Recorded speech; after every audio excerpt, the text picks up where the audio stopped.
Hey folks, welcome to the channel. I'm Don. This is Rockin' the Country. I've got a gift request right now, and Scott Clemmer, shout out to you. Thank you for this. He made two gifts for me to do in Avett Brothers, or some say Avett Brothers. You guys can correct me on this one, but Avett Brothers. One today and another Avett's tomorrow. So today's is Country Kid, and you wanted a specific rendition, live version. I think it was on CBS this morning or something like that, and I did get that one. Yep, CBS Saturday morning. Hopefully it's not blocked. Here we go. I was a country kid through and through. I got my bare feet bit by a wrecking crew of fire ants on a mission for total domination of the front yard. 3 years old on a ramshackle farm, Winnie the Pooh in the crook of my arm. Brother and sister not meaning no harm, picking on me. Yup, that's how it works. I was a country kid with a strong foundation, getting myself a whole second education in the back of the bus, kids kissing and cussing all around me. One more pickup in the trailer park, hand-to-mouth living will break a young heart. Beautiful girl with a hard, hard look in her eyes. Then I grew up and hit the city, but the skyscrapers never get me. I fly above them all the time, straight through cloud nine, blowing fast like the Mississippi. I was a country kid, shooting hoops in the dirt, hiding smokes in the pocket of a homemade shirt, running laps in the yard until my little legs hurt, and then going again. 6 feet of air off a plywood ramp, Dad's welding machine parked where I would land. All I could taste was blood, all I could feel were the rocks in the palms of my hand.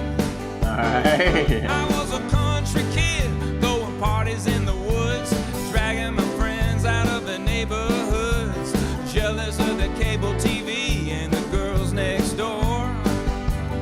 Maybe they came to the parties. Slipping off into the dark of the night, the shape of a body traced by moonlight, interrupted by some other kid wanting to fight over her. Then I grew up and hit the city, but the skyscrapers never get me. I fly above them all the time, straight through cloud nine, flowing fast like the Mississippi. Flowing fast like the Mississippi. Oh, nice.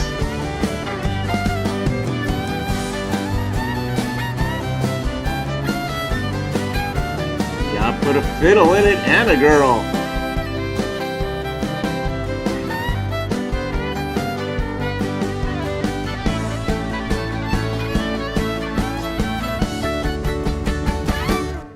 I was a country kid, now I'm grown with a job and a wife and a son of my own, navigating time zones, inspecting the bones of the second half, and talking to God a little more often, less requests and more saying thank you for every single town and every single acre in between. That is a great line.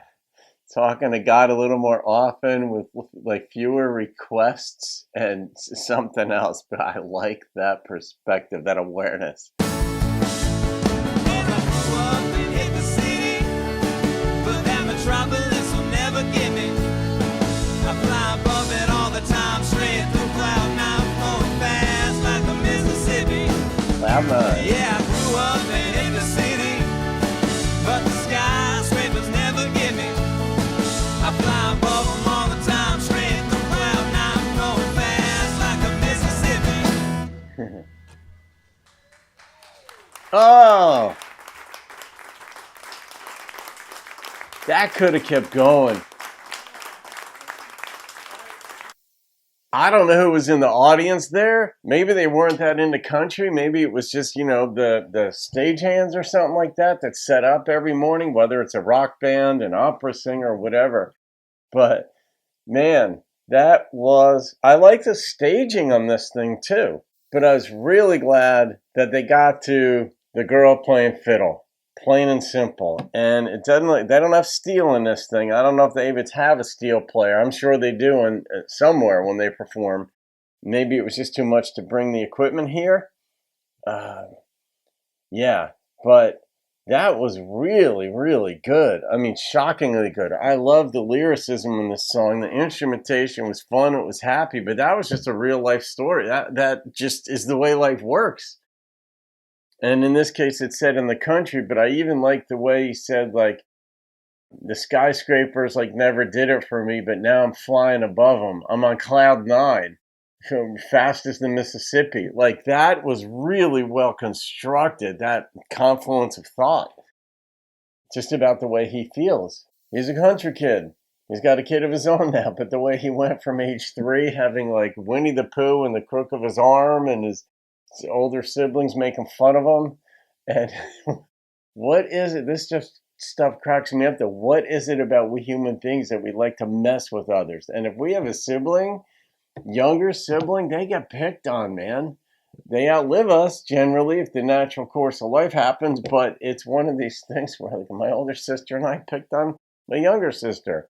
And, now I don't pick on my younger sister. Well, we call each other names all the time, but that was just what we do. That's what siblings do. You got to keep each other not just honest, but you got to have an outlet for your insults, and your siblings are perfect targets. I get called names all the time by them. I think it's really funny. When you're younger, you get insulted. When you're older, you laugh about it. And I love these kinds of, not just coming of age stories, but it involved that. And then, the back of the bus where you're cussing and kissing, people are all around him were doing that. Mind you, he didn't say he was doing it. Of course he was. But, you exonerate yourself or exculpate yourself from these sorts of activities when in fact you're totally doing it. And then you have like something going on out in the woods where everybody's getting together, and then you fight over a pretty girl. Some dude wants to fight you over a pretty girl, and that's a rite of passage too. I mean, if you're going with a 6th grade, 7th grade, whatever it is, the first time you kind of ask a girl to walk home with you or to be your girlfriend, if you have the nerve to even come out with that, other guys are going to come at you. It's just the way it works. You got to be prepared. You got to be prepared to fight. I mean, what do you say? I mean, and some dudes are just bigger and badder than you. And what are you going to do? I mean, someone comes at you, you're in it.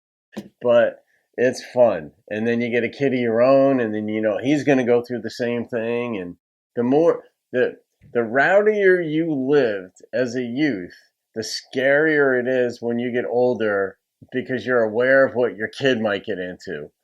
And what can you say? If you lived a goody two-shoes lifestyle, the less it pops into your head that your kid might do something crazy. But craziness is in every single human being. Some people just act on it a lot more than others, and others sort of hold it back. But you got to dial back your crazy sometimes. Otherwise, you're going to be a scared adult when you have kids. Scott, that was really good. Like, I didn't know what to expect. I was really expecting very old school, and this was just old school thematically, but instrumentally, they kept it rolling. And when the fiddle player came in, I was very happy, and she went to town on that. It's not it's not an easy instrument to play.